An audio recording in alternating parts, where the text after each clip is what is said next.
Good morning. This is Sunday the 9th of November. We spoke about the last two Sundays. We spoke about the kingdom and the gospel of the kingdom and what our responsibility is towards the gospel as Jesus commanded us in Mark 16. We need not only to proclaim the gospel, we also need to live the gospel. With this in mind, let's take a walk through the first general letter of the Apostle John and see our role as believers towards our conduct. The Apostle John is often described as the apostle of love. This letter was written about 90 to 95 AD, when John was about the same age. Toward the end of the first century, some believers began drifting away from the truth about Christ. They were losing touch with those who had known Jesus in the flesh as the founders of the church began to die off. As a result, second and third generation believers began to grow cold in their love for each other and lukewarm in their commitment to the gospel. The same happened to Israel after they entered the promised land under the leadership of Joshua.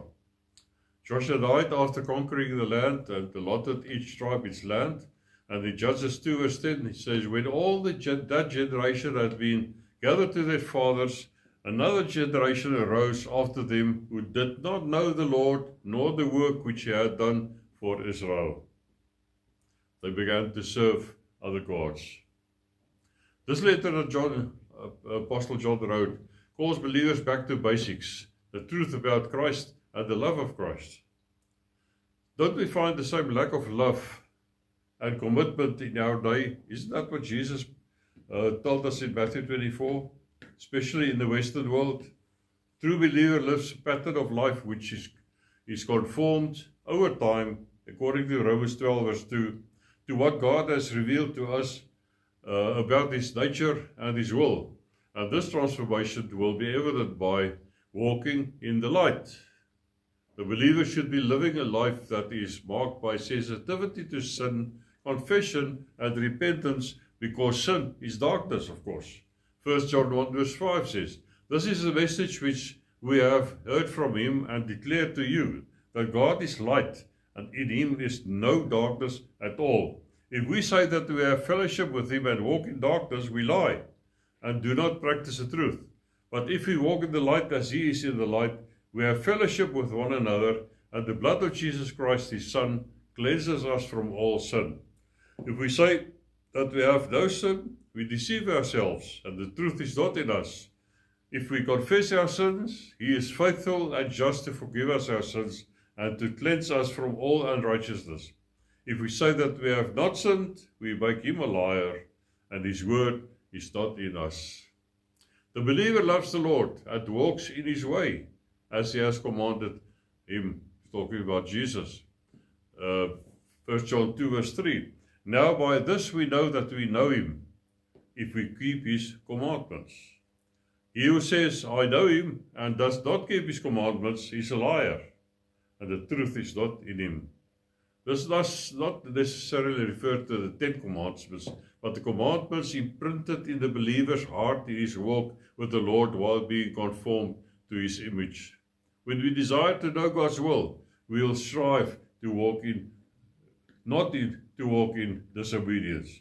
True believers remain faithful in any situation of life. True believers walk as Christ has walked. This we find in 1 John 2 verse 5. But whosoever keeps his word, truly the love of God is perfected in him. By this we know that we are in him. He who says he abides in him ought himself also to walk just as he, Jesus, walked.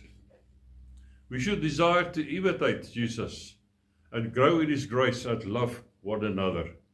Verse 9 says, he who says he is in the light and hates his brother is in the darkness until now. He who loves his brother abides in the light, and there is no cause for stumbling in him. Not only love one another, but also desire the fellowship of the family of God, and seek to serve each other in deed and in truth. We should not love the things of this world. Temptation has been with mankind since the Garden of Eden. In Genesis 3, the serpent tempted Eve, and in Matthew 4, Satan tempted Jesus. Both were approached with the same schemes, but their responses were drastically different. Eve yielded and fell. Jesus stood firm, rebuking Satan by quoting Scripture. The Apostle John explained this pattern in 1 John 2 verse 16, identifying Satan's threefold method of attack. Firstly, the lust of the flesh, then the lust of the eyes, and then the pride of life. One leads to the other. These are the enemy's tools, whether in the garden, in the wilderness, or today in our technology-driven world. 1 John 2 verse 15, do not love the world or the things in the world. If anyone loves the world, the love of the Father is not in him. For all that is in the world, the lust of the flesh, the lust of the eyes, and the pride of life is not of the Father, but it is of the world. And the world is passing away, and the lust of it, but he who does the will of God abides forever. We seek to faithfully live our life by honoring him daily. Hebrews 12 verse 40 says, pursue peace with all people and holiness, without which no one will see the Lord. A true believer seeks to live in peace with all, truly desiring to be obedient to the Lord, remaining faithful in fellowship because we need each other. Hebrews 10 verse 24, and let us consider one another in order to stir up love and good works, not forsaking the assembling of ourselves together, as is the manner of some, but exhorting, in other words, call for, entreat, pray one another, and so much the more as you see the day approaching, that day. We are living in the time of the spirit of the Antichrist. In that day, John 2 verse 18 says, little children, it is the last hour, and as you have heard that the Antichrist is coming, even now many Antichrists have come, by which we know that it is the last hour. They went out from us, but they were not of us. For if they had been of us, they would have continued with us. But they went out that they might be made manifest, that none of them were of us. The phrase, they went out from us, means people who professed to be believers, but did not bear the fruit of a believer. People who twist the word of God to suit their own agenda. Our test of faith is clearly experienced by love for his church and the persistent longing for the return of our heavenly bridegroom. John 3 verse 2, beloved, now we are children of God, that it has not yet been revealed what we shall be, but we know that when he is revealed, we shall be like him, for we shall see him as he is. And everyone who has this hope in him purifies himself, just as he is pure. Looking for our blessed hope is living each day for heaven. Titus 2 verse 13 says, looking for the blessed hope and the glorious appearing of a great God and Savior, Jesus Christ. We love his appearing. And while looking, live righteously. 1 John 3 verse 7, little children, let no one deceive you. He who practices unrighteousness is righteous, just as he is righteous. Jesus, referring to Jesus. He who sins is of the devil, for the devil has sinned from the beginning. For this purpose the Son of God was manifested, that he might destroy the works of the devil. And it is for us believers to test the spirits. 1 John 4 verse 1. Beloved, do not believe every spirit, but test the spirits, whether they are of God, because many false prophets have gone out into the world. By this you know the Spirit of God. Every spirit that confesses that Jesus Christ has come in the flesh is of God. And every spirit that does not confess that Jesus Christ has come in the flesh is not of God. And this is the spirit for Antichrist, which you have heard was coming and is now already in the world. You are of God, little children, and have overcome them, because he who is in you is greater than he who is in the world. He who is in you is greater than he that is in the world. The wisdom of this world, of this age, is found in Jesus. True believer pursues a lifestyle of practical faith and daily drawing near to the Lord to be able to overcome the world. 1 John 5 verse 4.